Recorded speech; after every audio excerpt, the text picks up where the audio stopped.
नमस्कार, मैं हूं आशीष कुमार सिंह और आप देख रहे हैं मोदी फैक्टर। पटना हाईकोर्ट ने बिहार सरकार के आरक्षण सीमा बढ़ाए जाने के फैसले को गुरुवार को खारिज कर दिया है। राज्य सरकार ने शिक्षण संस्थानों और सरकारी नौकरियों में एससी, एसटी, ओबीसी और ईबीसी को 50% से बढ़कर 65% आरक्षण देने का फैसला किया था। वैसे आपको बता दें, इस मुद्दे पर पटना हाईकोर्ट में लंबे समय से सुनवाई चल रही थी और कोर्ट ने 11 मार्च को फैसला सुरक्षित रख लिया था। यह फैसला राहुल गांधी, तेजस्वी यादव, हेमंत सोरेन जैसे नेताओं के लिए एक बड़ा झटका माना जा रहा है। वो कैसे, ये मैं आपको बताऊंगा। वैसे चुनाव के दौरान और उससे पहले आपने देखा ही होगा कि राहुल गांधी घूम घूम कर कैसे आरक्षण और कास्ट सेंसस की बातें करते थे। चाहे न्याय यात्रा हो या रैली हो या फिर प्रेस कॉन्फ्रेंस हो, हर जगह वो कास्ट सेंसस और आरक्षण के हिमायती बने हुए नजर आते थे। खैर, तो कैसे ये फैसला राहुल गांधी की राजनीति को जोरदार झटका देने वाला है, ये बताता हूं।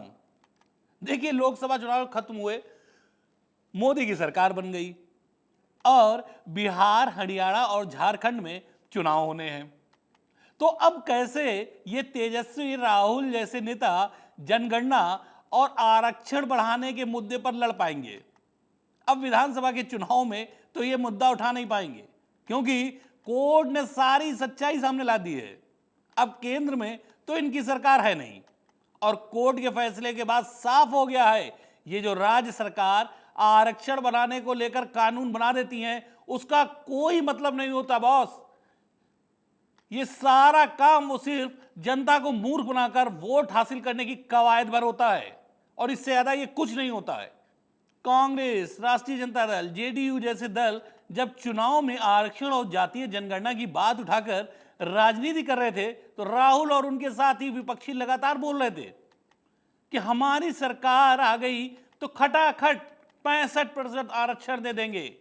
देश में एक्सरे की जरूरत है और देश में तमाम ओबीसी जातियां हैं, इनकी संख्या कितनी है, उनको उनकी संख्या के अनुपात में नौकरियां क्यों नहीं मिलती हैं, ये सारा एजेंडा मैं ही पूरा करूंगा।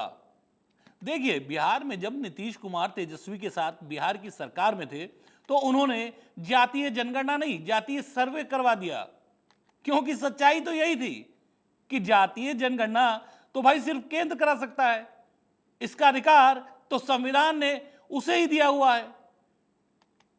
तो उन्होंने किया गया, सिर्फ जनता को मूर्ख बनाने के लिए दूसरा रास्ता अपना लिया, क्योंकि सेंसस करवाते तो वो गैर कानूनी हो जाता।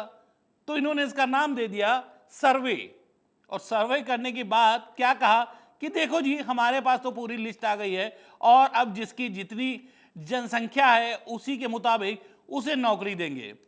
आनंद फानन में घोषणा कर दी कि बिहार सरकार आरक्षण के दायरे को बढ़ाएगी 50% से ऊपर या 65% या उससे ऊपर भी चली जाएगी, और सरकार कुल आरक्षण 50% से बढ़ाकर 75% कर देगी और इसे विधानमंडल के दोनों सदनों में पास भी करा दिया गया। मजा देखिए, यह सब तब किया गया जब इन्हें मालूम था यह संविधान सम्मत नहीं है, इसको कोर्ट अवैध घोषित कर देगा, लेकिन फिर भी मूर्ख बनाने के लिए यह कदम उठाया गया। देखिए, यह अवैध इसलिए भी है कि अगर आपको यह करना ही था तो संविधान के शेड्यूल 9 में परिवर्तन करवाते, यानी जब तक संविधान में बदलाव नहीं होगा तब तक तो यह अवैध ही माना जाएगा। और इस संशोधन को कराने का अधिकार किसके पास है? वो तो केंद्र के पास है। तो भाई एससी, एसटी और ओबीसी को 50% से ऊपर आरक्षण दिया ही नहीं जा सकता, यह कानून है।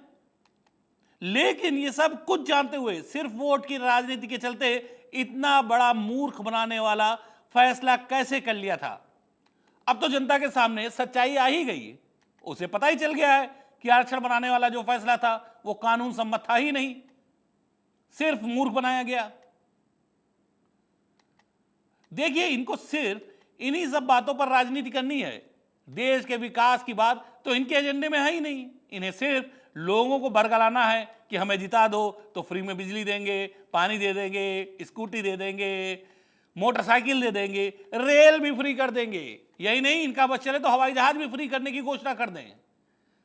ये पूरा देश लुटा देंगे, भले ही देश भाड़ में जाए और कंगाल हो जाए, लेकिन इनको इससे कुछ लेना देना नहीं। तो ये जो राहुल जो राजनीति कर रहे थे, सिर्फ राहुल ही नहीं, वो तमाम राजनीतिक पार्टियां जो जाति वाली राजनीति करती हैं, हिंदू समाज को तोड़ती हैं, तो ये सब उन परिवारवादी पार्टियों के मुंह पर हाईकोर्ट का एक जोरदार तमाचा है। खैर, ये जो फैसला आया है वो कांग्रेस सहित पूरे विपक्ष का खेल बिगाड़ सकता है। वो कैसे, तो सुनिए। इस लोकसभा चुनाव में विपक्षी दल यही आरोप लगाकर तो जीते कि बीजेपी आरक्षण खत्म कर देगी। इस अफवाह को बहुत तेजी से फैलाया गया और उसका फायदा भी मिला। देखिए उत्तर प्रदेश में किस तरीके से समाजवादी पार्टी 37 सीटें जीतने में सफल हो गई और साथ ही में कांग्रेस को भी 6 मिल गई।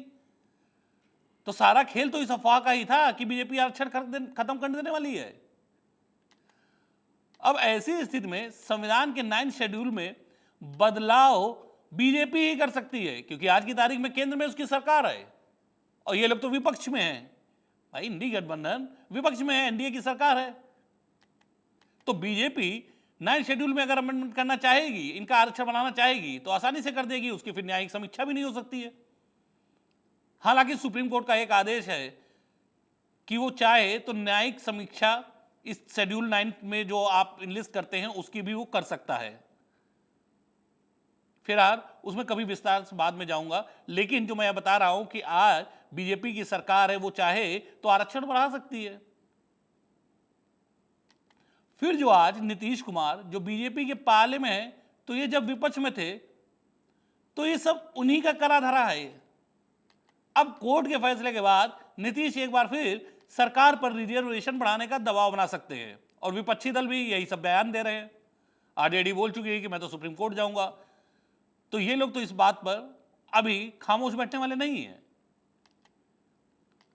लेकिन सोच लीजिए, अगर कहीं नीतीश का दबाव काम कर जाता है और बीजेपी तैयार हो जाती है, क्योंकि इसमें फायदा बीजेपी का भी है, और आरक्षण की सीमा बढ़ा देती है, तो ये जितने कांग्रेस सहित विपक्षी दल हैं, तो इनके पास तो राजनीति करने के लिए कुछ बचेगा ही नहीं बॉस। यानी जो ये अफवाह फैलाते रहते हैं कि बीजेपी आरक्षण खत्म कर देगी, तो वो मुद्दा ही खत्म हो जाएगा। ऐसी स्थिति में तो ये मुद्दा विहीन हो जाएंगे, इनके हाथ में कुछ नहीं रहेगा, क्योंकि राहुल हो या तेजस्वी, ये परिवारवादी पार्टियां, इनके पास कोई देश के विकास को लेकर चुनाव लड़ना नहीं होता। इन्हें बस जाती है जनगणना करवा लो, आरक्षण बढ़ा देंगे, नहीं तो सब कुछ फ्री में दे देंगे। इसके अलावा देश को लेकर कोई ठोस प्लान होता है क्या, या कभी आपने सुना है कि इनके मैनिफेस्टो में क्या होता है देश के विकास को लेकर? तो ये मानकर चलिए बीजेपी के दोनों हाथों में इस समय लड्डू है।